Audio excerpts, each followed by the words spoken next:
আমরা এখন অতীব সংক্ষেপে জানব যে ওশর তথা ফসলের জাকাতের গুরুত্বটা কি।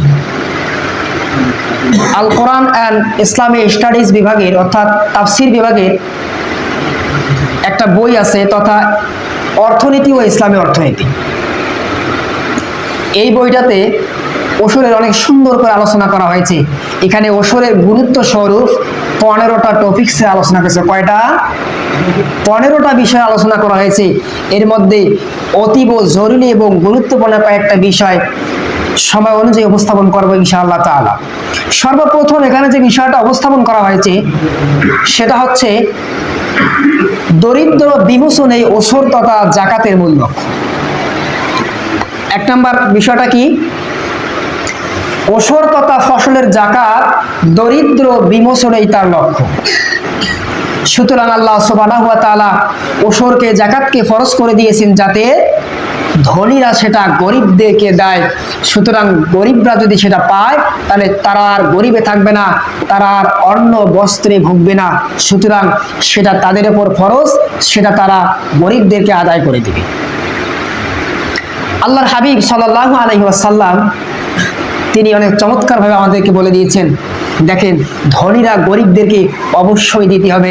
সেটা হাদিস দ্বারা প্রমাণিত, সহিহ মুসলিম 31 নম্বর হাদিস। সম্মানিত উপস্থিতি, আল্লাহ রাসূল সাল্লাল্লাহু আলাইহি ওয়াসাল্লাম তিনি বলতেছেন, আন্নাল্লাহা কদ ফারাদা আলাইহিম যাকাতান, আন্নাল্লাহা নিশ্চয় আল্লাহ তাআলা কদ ফারাদা আলাইহিম যাকাতান, আল্লাহ তাআলা আপনাদের উপর আমার উপর যাকাত তথা ওশরকে ফরজ করে দিয়েছেন।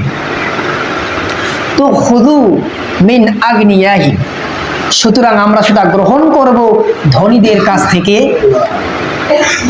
এবং ওয়া তুরাদ্দু আমরা সেটা বিলিয়ে দেব মিন ফুকারাইহিম, ফাতুরাদ্দু মিন ফুকারাইহিম সেটা আমরা কি করব? গরিবদের মাঝে বিলিয়ে দেব। আল্লাহর হাবিব সাল্লাল্লাহু আলাইহি ওয়াসাল্লাম চমৎকারভাবে বলে গেছেন, যাকাত তথা ওশর আমাদের জন্য ফরজ, আমরা সেটা ধনীদের কাছ থেকে নেব এবং গরিবদেরকে দিব। যারা ধনবান, যারা চাষাবাদ করে থাকে তাদের কাছ থেকে আমরা নেব, এবং যারা আবাদ সুবাদ কম করেছে, করে নাই, আমরা তাদেরকে দেব ইনশাআল্লাহ তাআলা। 2 নম্বর ছোট্ট একটা বিষয়, সেটা হচ্ছে উৎপাদন বৃদ্ধি। যদি আমরা যাকাত দিয়ে দেই তাহলে আল্লাহ সুবহানাহু ওয়া তাআলা আমাদের উৎপাদনকে সমৃদ্ধশালী করবেন, বহুগুণে বাড়িয়ে দেবেন, 2 গুণে বাড়িয়ে দেবেন ইনশাআল্লাহ তাআলা। সূরাতুর রুমের মধ্যে আল্লাহ সুবহানাহু ওয়া তাআলা একটা আয়াতের অংশ বিশেষে বলে গেছেন, 39 নম্বর আয়াত। আল্লাহ সুবহানাহু ওয়া তাআলা চমৎকার বলে গেছেন যে যদি কেউ সন্তুষ্টি চিত্তে আল্লাহ তাআলার সন্তুষ্টি লাভের আশায় যাকাত তথা ফসলের জাকাত ওশর দিয়ে থাকে, তাহলে আল্লাহ সুবহানাহু ওয়া তাআলা তার এই সম্পদকে সমৃদ্ধশালী করবেন এবং সেটা দ্বিগুণ করে দেবেন। বলি সুবহানাল্লাহ। তাহলে কি করে দিবেন? আল্লাহ সুবহানাহু ওয়া তাআলা আমাদেরকে দ্বিগুণ করে দিবেন। ওমা আতাইতুম মিন যাকাতিন, আল্লাহ সুবহানাহু ওয়া তাআলা আমাদেরকে কি করে দিবেন? সেটা দ্বিগুণ করে দেবে। আল্লাহ সুবহানাহু ওয়া তাআলা বলেছেন, ওয়ামা আতাইতুম মিন যাকাতিন, আমি তোমাদেরকে যে যাকাত দেওয়ার জন্য বলা হয়েছে, যাকাত যে আমরা দেব সেটা কি করব? ইয়াদউনা ওয়াজহাল্লাহ ফাউলাইকা হুমুল মুদঈবুন, সুতরাং আমরা যারা সন্তুষ্টি চিত্তে দান করব আল্লাহ তাআলা সেটা কি করে দিবেন? বৃদ্ধি করে দিবেন ইনশাআল্লাহ তাআলা। সম্মানিত উপস্থিতি, আমরা যাকাত দিব, তো ফসলের জাকাত যাদের হয়েছে তারা আমরা দেওয়ার যথেষ্ট চেষ্টা করব, কারণ এটাদের লস হবে না। এই সংক্রান্ত বিশাল বড় একটা ঘটনা আছে, সময় সংক্ষিপ্ত থাকার কারণে সে ঘটনাটা আমি বললাম না।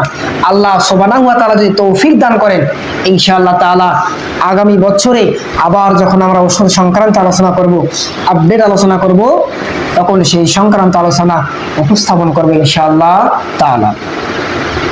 3 নম্বর যে বিষয়টা গুরুত্ব স্বরূপ আল্লাহ সুবহানাহু ওয়া তাআলা আমাদের উপর যাকাত তথা ফসলের যাকাত ওশর ফরজ করে দিয়েছেন, এর গুরুত্ব স্বরূপ 3 নম্বর বিষয়টা হচ্ছে,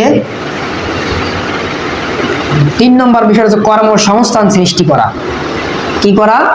কর্মসংস্থান সৃষ্টি করা। এখন কর্মসংস্থান কিভাবে সৃষ্টি হবে? আল্লাহ তাআলা বললেন, ইন্নামাস সাদাকাতু লিল ফুকারা ওয়াল মাসাকিন ওয়াল আমিলিনা আলাইহা। এই সদাকাটা আমরা দেব ফকিরকে, মিসকিনকে এবং এর আদায়কারীকে আমরা দেব। ওয়া আমিলিনা আলাইহা, যদি আমরা আদায়কারীকে দেই তাহলে সেটা কি হচ্ছে? তার কর্মসংস্থান সৃষ্টি হচ্ছে। আমাদের দেশ যদি আজকে ইসলাম কোরআন অনুযায়ী চলতো, রাসূলের সুন্নাহ অনুযায়ী চলতো, ইসলামে যদি রাষ্ট্র হতো, তাহলে যাকাত আদায় করার জন্য, যাকাত বন্টন করার জন্য বাইতুল মালের কিছু সংখ্যক মানুষ নিয়োগ প্রাপ্ত থাকতো, চাকরি প্রাপ্ত থাকতো।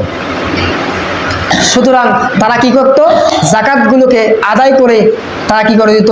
গরিবদের মাঝে সেটা বন্টন করে দিত।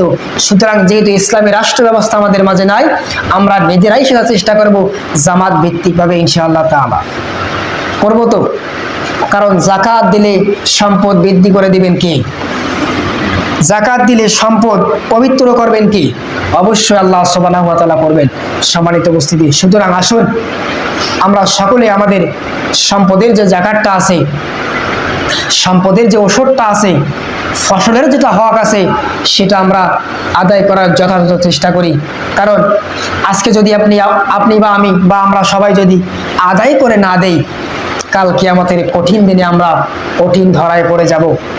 যদি আল্লাহ তাআলা বলেন, এলাকার মধ্যে তুমি সম্ভ্রান্ত ছিলা, আবাদি ছিলা ৫-৭ জন, তোমার জমি ছিল 50 মণ, তুমি ফসল পেয়েছো, 10 কেজিও তুমি মানুষকে দাও নাই, এই সম্পদ আমি তোমাকে দিয়েছি, তুমি আমার সম্পদের, তুমি আমার ফসলের, তুমি হচ্ছে রক্ষক এবং ভক্ষক।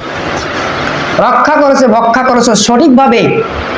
ওয়াতু হাক্কাহু ইয়াওমা হাসাদ, তুমি তার হকটা দাও নাই, হকটা আদায় করে নাই। সুতরাং আজকে তুমি এর হিসাব দিয়ে তুমি এখান থেকে চলে যাও। সম্মানিত উপস্থিতি, সেদিন আসার পূর্বে আমরা সকলেই সতর্ক হয়ে যাই। আল্লাহ সুবহানাহু ওয়া তাআলা আমাদের সকলকে, যাদের উপর ফসল তথা ওষুধের যাকাত ফরজ হয়েছেন, দেয়ার তৌফিক দান করুক। সকলে বলে আল্লাহুম্মা আমিন। ওয়া মা আলাইনা ইল্লাল বালাগ। আসসালামু আলাইকুম ওয়া রাহমাতুল্লাহি ওয়া বারাকাতুহু।